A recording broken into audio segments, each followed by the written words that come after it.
The next subtopic is application of thermal expansion.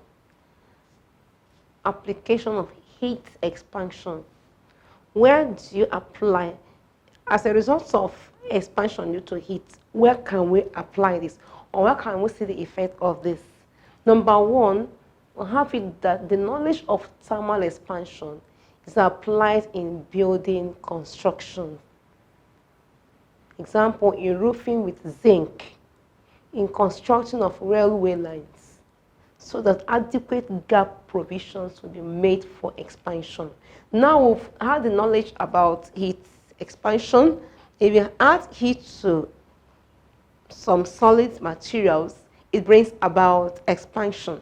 And so since we have the knowledge of that, it's applied in building construction, such that while roofing your house with zinc, you make provision, gap, you make adequate gap provision.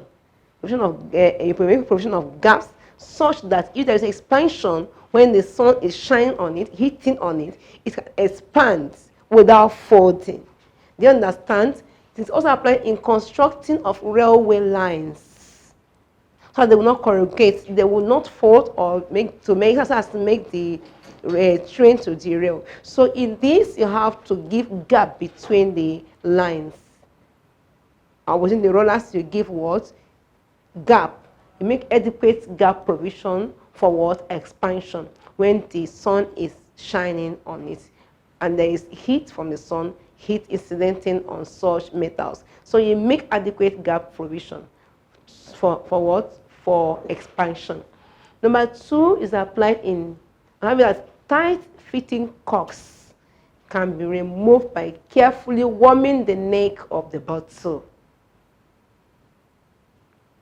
Tight fitting cork, the cork that you use to cover some bottles, like wine bottle. So having a tight fitting corks can be removed by carefully warming the neck. Carefully, because if you apply the heat suddenly, it can lead to what? Cracking. But you carefully warm the neck of the bottle. When you have the cork, around where you have the cork, so you carefully warm the neck of the bottle. The heat causes the expansion of the bottle neck, and the neck loosens. And the neck does what? It loosens. And so we'll have it that this is applied, the knowledge of that is applied in loosening the cork, used in covering some bottles. It's applied also in telephone wires. So your telephone wires and other overhead cables are given certain amount of sag so that when they contract in cold weather, they do not break. You can have this as a cable or overhead cable, overhead cables or telephone wires. We have sag, such that when they contract, they will not do what? Break. You understand? But if you have it contrasting and everything is stretched, they can do what? Break. But you give this sag such that even if they contract, it will not allow the wires to break. So application or the knowledge of thermal expansion is applied here.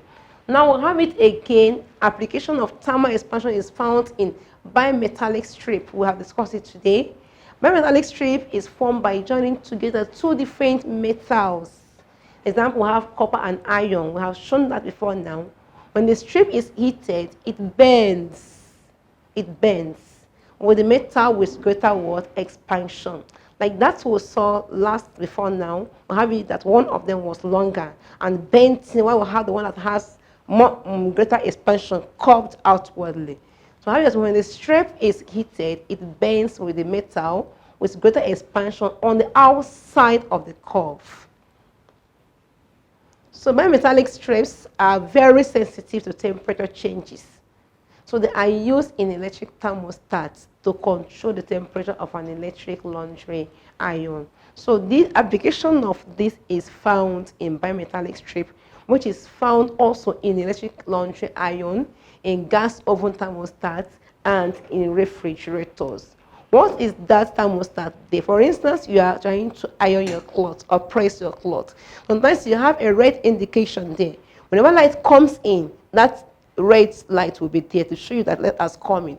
When it heats up too much, it will switch off on its own. That is a thermostat there. And that thermostat is made up of a bimetallic what? Strip. The next subtopic is disadvantages of thermal expansion of solids. Number one, it leads to the expansion of concrete bridges, which causes fracture if adequate gap is not provided while constructing the bridges. So we have it that adequate gap must be provided while constructing the bridges. Like I've said today, that even while roofing your house with zinc, you make adequate provision to accommodate the expansion when the sun is shining on it. But heat energy comes from the sun also. And so we have it that if adequate provision of gap is not made, that this will bring about what? Fracture of the bridge. Even that of, yes, it brings about what? Fracture of the what? Bridge. Number two, it leads to cracking of a thick glass container when hot water is poured into it due to uneven expansion. You can remember when we discussed about uses of expansion or advantages of expansion. You can use it to remove cork in bottlenecks. So we have it as in that way you have to carefully warm or heat that bottleneck where you are around the cork. So you have it that you have to heat it carefully. But if you just heat it suddenly, there will be uneven expansion. Now we'll lead to cracking of that bottle. So it's applicable to here that to this one that it leads to cracking of a thick glass container. You have thick glass cup. Thick glass cup.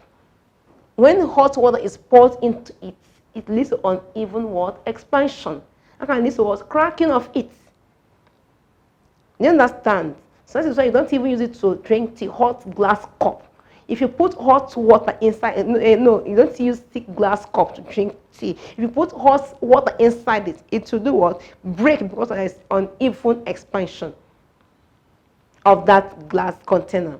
Number three, it brings about the expansion of railway lines. I've said it before now, that railway lines, while constructing them, you make adequate provision of gap to accommodate the expansion. This causes the bending of the rails, which is dangerous and can make train to do what? To derail. So if you don't put adequate gap provision, the rail will do what? Bends. And if train is coming along it, it is very, very dangerous and it can make the train to derail. Now we are through with expansion of solids. Now I want to look at expansion of liquids. Liquids undergo cubical expansivity only because liquids do not have length or area. Liquids do not have what? Length or area. And so it undergoes only cubical expansivity. So under liquid expansion, we have real or absolute cubic expansivity of the liquids. And we also have apparent cubic expansivity of what? A liquid. The first one mentioned there is real or absolute cubic expansivity of a liquid. It is the increase in volume per unit rise in temperature. We say is the increase in volume per unit rise in what? Temperature. I've said, for instance, you have a cylinder and inside it is water about 10 cm cube. That's the volume. And temperature at that moment is at, say, 10 degrees Celsius of that water. Now, if you add a unit increase in temperature, it's say it brings about a unit increase in the volume, and that is known as what? Absolute or real cubic expansivity of a liquid. The increase in the volume of this liquid here per unit volume, per unit rise in what? Temperature. And it is denoted by the with the symbol gamma R. Gamma here means cubical expansivity, but real cubical expansivity or real cubic expansivity. Now we'll have the next as apparent cubic expansivity of a liquid. Apparent cubic expansivity of what? A liquid is the increase in volume per unit rise in temperature. Yes, we have to explain this. When the liquid is heated in an expansible vessel. The difference between apparent cubic expansivity and the real or absolute cubic expansivity is that when this liquid now is heated in an expansible vessel, and the vessel in which you are heating can itself expand, and so you consider the expansion of that vessel. That makes it to, well, that is what we call apparent cubic expansivity. So it is denoted by gamma A. A means apparent, while gamma means what? Cubic expansivity. Apparent cubic expansivity. Real cubic expansivity, gamma, is more than the apparent cubic expansivity, because apparent cubic expansivity depends on the cubic expansivity of the material of the vessel. So this apparent cubic expansivity depends on the what? Cubic expansivity of the material of this vessel, its own expansion. As the vessel expands, the liquid has to fill the extra volume. If, for instance, you have a volume of water like this, and have at about 20 here, 20 cm, if you add 20 cm cube, if you add heat, it can rise up to, for instance, 25 cm cube. But now, and this one is not expansible vessel, but if you heat the same quantity inside another container of the same size but expansible, the container will expand. Instead of this volume to rise, it will do what? Decrease, because it has to fill up the expansion of the vessel itself, of the container itself. And so we said that apparent cubic expansivity is, we'll say here that real cubic expansivity is more than, because here has increased, it's more than apparent cubic what? Expansivity. Because the apparent cubic expansivity depends on the cubic expansivity of the material of the what? Vessel. As the vessel expands, the liquid has to fill the what? Extra volume, as explained. Real cubic expansivity of a liquid equal to this one now, apparent cubic expansivity plus the cubic expansivity of the vessel containing the what? Liquid. So the apparent cubic expansivity of the liquid itself plus the cubic expansivity of the vessel containing the what? Liquid. So how gamma real is equal to gamma A plus gamma C. So gamma C here means the cubic expansivity of the containing vessel. But apparent cubic expansivity of a liquid is given by the formula. This one is, for you to get it, given by formula, mass of the liquid expelled over mass of the liquid remaining in the bottle times the temperature rise. What does that mean? If, for instance, you can get this one by using the formula 3 gamma, then how do you get this gamma A? The mass of the liquid expelled. For instance, you are boiling or you are trying to cook, or you want to, yes, you have your oil steaming, right? Oil steaming. And it is boiling, some will be expelling, some will be dropping to the ground. Now you have it, how do you now get apparent cubic expansivity here? Will be the mass of the liquid expelled. The ones not expelled over the mass of the liquid remaining in that liquid is bottle or pot. now times temperature rise. But how do you get the mass of the liquid expelled? You don't go and pick them from the ground. Now how do you get this? Mass of the liquid expelled is given by initial mass of the liquid minus final mass of the what? Liquids.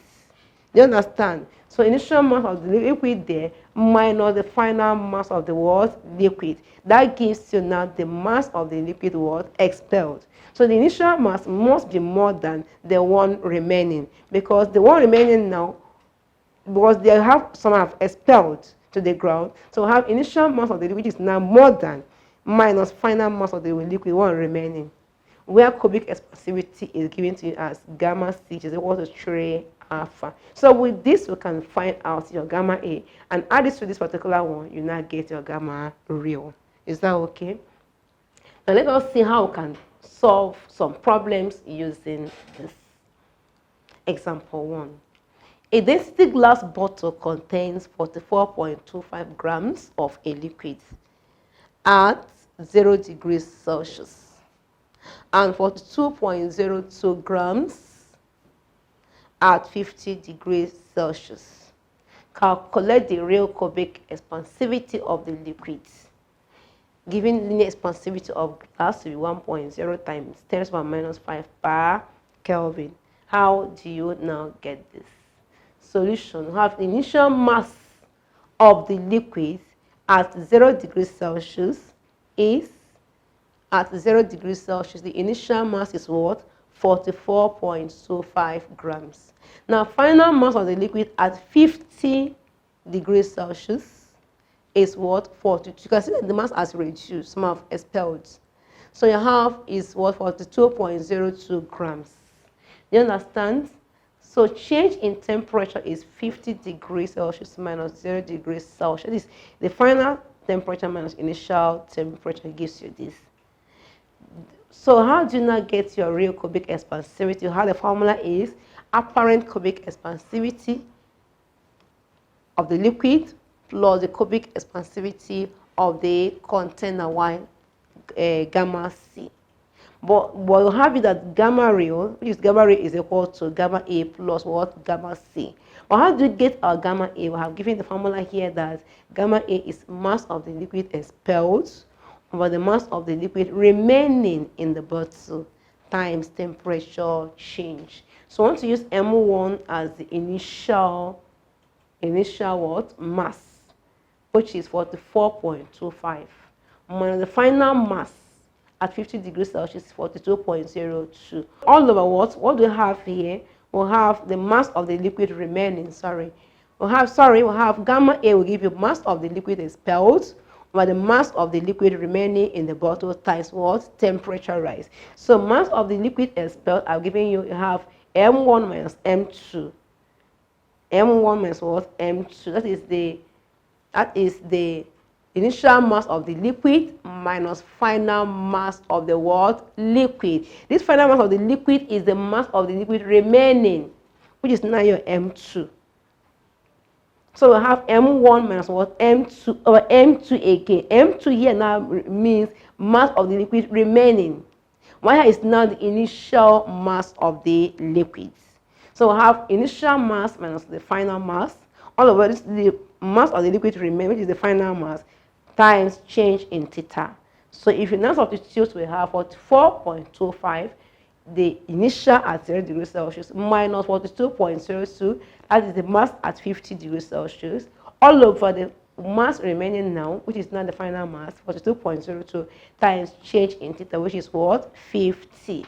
So 42.25 minus 42.02 gives you 2.23. All over 42.02 times 50 gives you 2,101. So 2.23 divided by 2,101 gives you 1.06 times 10 to the power minus 3. Then for you to get your gamma ray, we'll have gamma A plus gamma C. Now we've not gotten our gamma C, we've gotten only our gamma A. So our gamma C gives you 3 alpha, which is 3 times 1.0 times 10 to the power minus 5. That is the linear expansivity of the glass.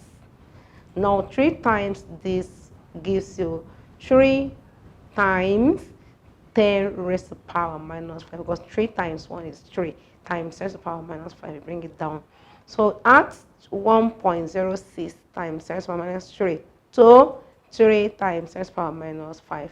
You have 1.09 times 10 raised to the power minus 3 per Kelvin. Now the next subtopic is anomalous expansion of water. Anomalous means abnormal expansion of water. As some liquids expand when heated and contract when cooled, example is palm oil. If you heat it, it expands, the volume expands. But if you cool it, it does what? It contracts. Water behaves in a different or abnormal or anomalous way when cooled. Water contracts from 100 degrees Celsius to 4 degrees Celsius, like most liquids. It contracts when cooled, but expands further from 4 degrees Celsius to 0 degrees Celsius, unlike most liquids. So we have, unlike most liquids, that from 100 they can contract or true. But water is contracting, getting to 4 degrees Celsius. It will do what? It will start to do what? Expand. Scientific investigations have shown that a given mass of water occupies its least volume and has its highest density at temperature 0 degrees Celsius to 4 degrees Celsius. So at this point, it has its least volume and it has its highest density, because the mass will do what? Increase.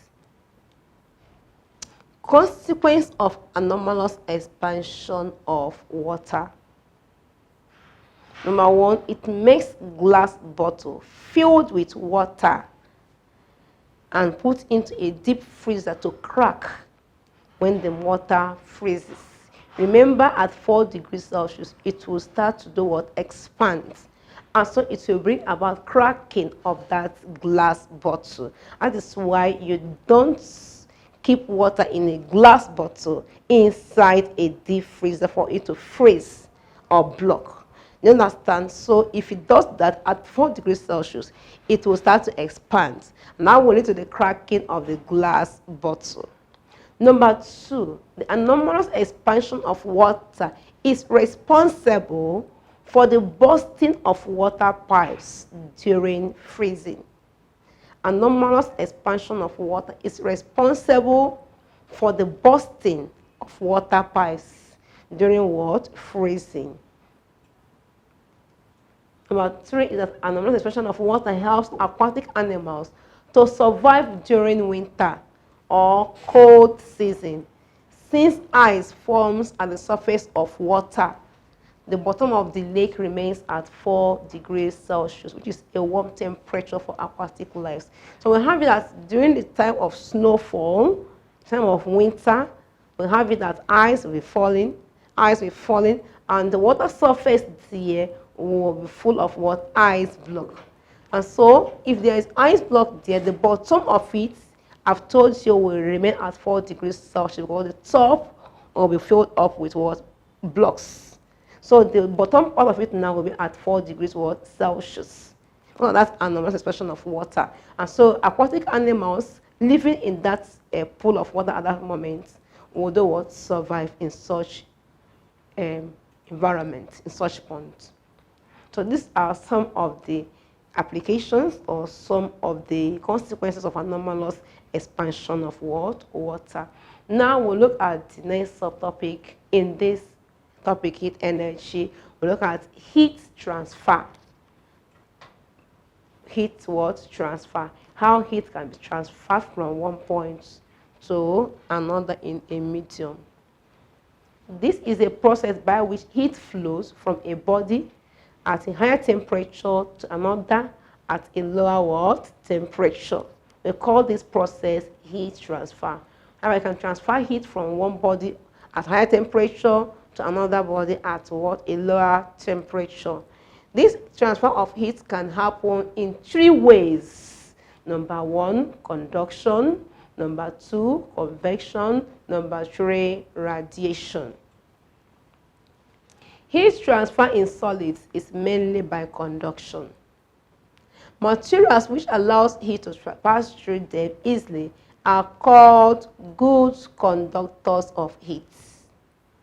Materials, so heat transfer in solids is mainly by what? Conduction. So we have three methods of heat transfer. First one is conduction, convection, and what? Radiation. Heat transfer in solids is mainly by what? Conduction. Materials which allows heat to pass through them easily are called good conductors of what? Heat. They are called what? Good conductors of what? Heat. So they allow heat to pass through them easily. All metals are good conductors of heat, all of them. Other materials like wood, cork, plastic, bricks, asbestos, asbestos, and so on are called bad conductors of heat, or we call them insulators. They do not allow heat to pass through them easily. They don't allow heat to pass through them what? Easily. They don't even allow heat to pass through them at all.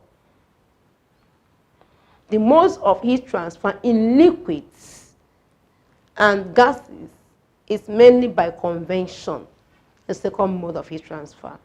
In heat transfer by conduction and convection, a material medium is required. So you need a material medium to allow the heat to pass through. But no medium is required in heat transfer by radiation. The heat from the sun reaches us by what? Radiation. Because in between us and in between the planets and the sun, you have empty space. There is nothing, there is a vacuum. And so heat passes through that to get to us here by what? Radiation. No material medium is required. The next is conduction. I hope you're following. It's a mode of heat transfer in which heat energy flows from one point of a body to another by the mutual vibration and collision of the molecules of the substance. The mode of heat transfer in which heat energy flows from one point of a body to another by the mutual vibration and collision of the molecules of the what? Substance. I've said it before now that we have it as solid molecules. The force holding them is a very strong force. And so when you add heat to them, they gain kinetic energy, and they do what? They get heat energy, which is being converted to kinetic energy. And those molecules will start to vibrate in their fixed position. So as they vibrate, they collide with one another. So we'll say it's a mode of heat. They were transferring heat from one point to another. So we'll say conduction is a mode of heat transfer in which heat energy flows from one point of a body to another by the mutual vibration and collision of the molecules of the word substance. This is observed when you dip a silver spoon into a hot cup of tea. A silver spoon into what? A hot cup of what? Tea. The handle of the spoon later becomes hotter. The handle of the spoon later becomes hotter than it was before.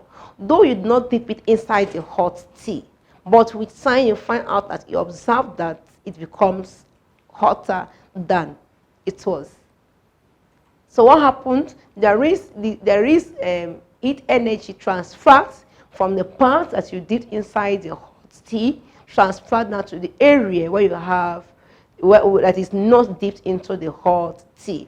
So we have that heat has been transferred from the part of the silver spoon dipped into the hot tea to the part that is of cold region that is not dipped inside the what? Hot tea. So through that you have transferred heat in the process of what? Conduction.